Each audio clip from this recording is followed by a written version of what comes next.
Following the partition of India in 1947, despite promises of renewed independence from both sides, Punjab remained in India. It's the struggle to regain their homeland they call Khalistan that's at the heart of all Sikh politics. Coventry University's Dr. Ian Talbot is Britain's most respected scholar in Sikh and Punjabi studies. Within the last 10 years, there has been the militant campaign within Punjab for the establishment of Khalistan, and there have been various organizations which are formed as really commando units of the Khalistan movement.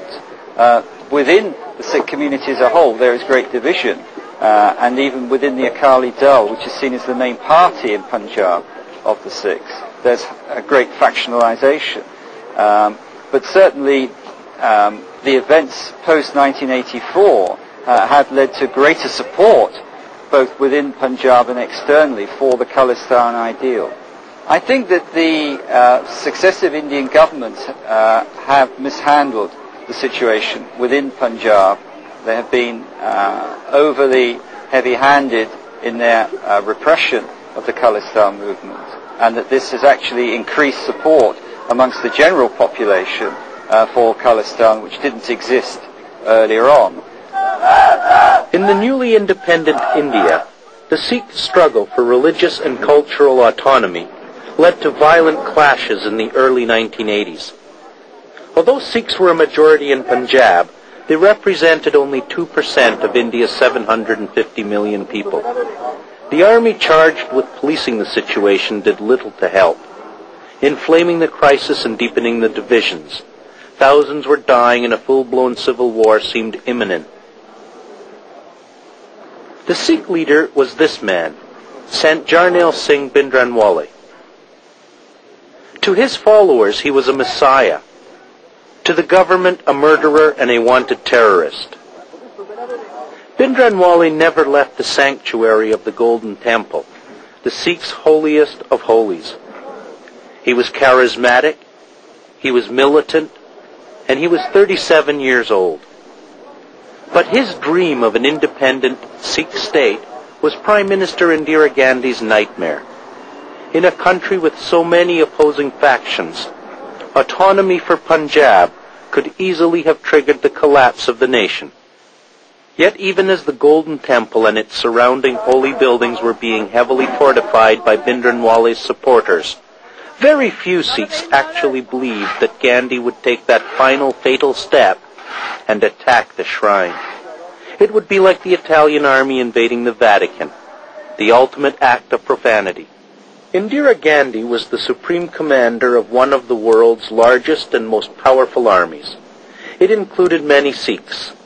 Soviet-trained and equipped, they were an awesome force, much more than a match for Bhindranwale and his band of rebels. On June 4, 1984, the day Sikhs commemorate the martyrdom of a guru who died defending the holy site, the army assaulted the shrine in an attack codenamed Operation Blue Star. Thousands of pilgrims died and Sikh army officers were ordered to clean up the blood of the innocent. Mrs. Gandhi got what she wanted. It was the darkest day in Sikh history. Bhindranwale had been killed. All over India, riots erupted as outraged Sikhs took to the streets. Hundreds more died on both sides. Carnage and mayhem ruled the day.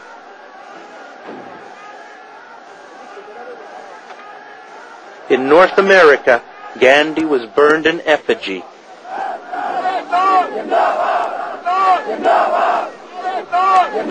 And Indian government consulates and offices were stormed by incensed mobs.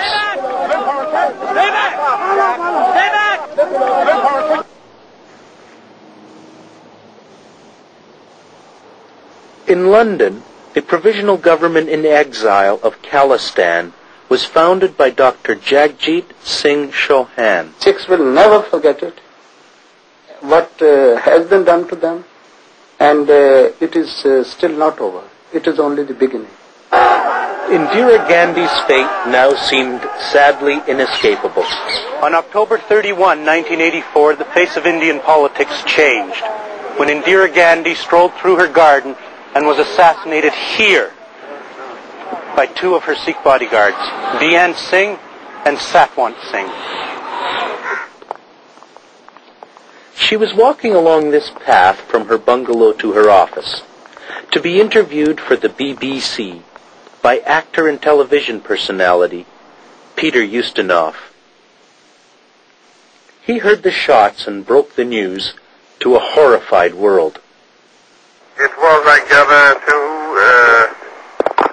security men who did it. That's why it was so difficult to prevent. At least one of the security men was a Sikh who had been with her a long time and had been removed for security reasons by his bosses to some other work, and she asked for him back. There were certain 3 shots, independent shots, which I guess were the single shots of a submachine gun or of an automatic rifle of some sort. It turned out later to be a Sten gun. The news of Gandhi's assassination galvanized Hindus into a frenzy of anti-Sikh protests. Mock-ups of Khalistan were torched, and a doctrine of hatred pounded into the streets. In Amritsar, once a busy commercial center, Sikh companies were bombed out of business. In New Delhi, thousands of Sikhs were slaughtered. Grief-stricken Hindus wept openly and mourned the loss of their great matriarch around the world. Of the assassins, Beant Singh was shot dead on the spot in Gandhi's garden. Satwant Singh was also shot, but survived to stand trial, was found guilty, and hanged. His defense lawyer was the noted Indian attorney, R.S. Sodhi. He remembers Satwant Singh's last words. Prior to his being hung, he gave a last statement to the press.